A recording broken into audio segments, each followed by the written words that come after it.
The Canadian Breast Cancer Foundation is funding 36 research and community projects, totaling $10 million. We want to fund, excellent high-quality projects.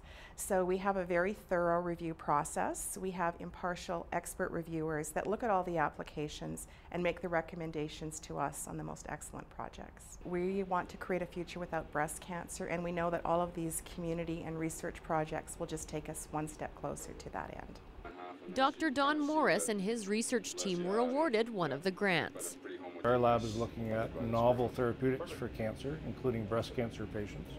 And one of the things we've worked on for the last few years is actually viruses. And so we think of viruses more as sort of the flu and flu shots, but we actually try to use viruses to attack specific tumors.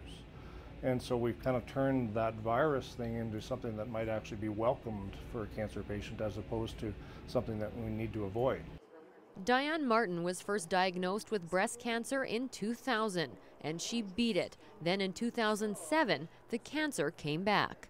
The first time I think you're so in shock that it's kind of like you just do, you go along and you do what the doctors say, the oncologists say. The second time I knew what I was going to be up against. And for me, I just went, I have beat this before and I'm going to put my warrior face on again and I'm going to beat it because I want to be around for a long time. Diane has overcome a long journey and is now in remission. She has an inspiring outlook on life and is thrilled to hear about the millions of dollars going towards further research.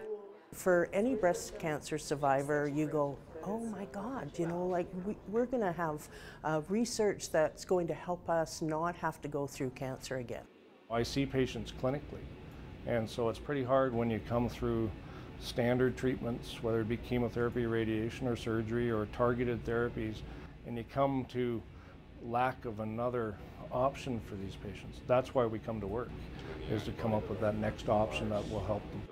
Over $8.3 million has been allocated for 24 research projects in Alberta, Saskatchewan, and Manitoba.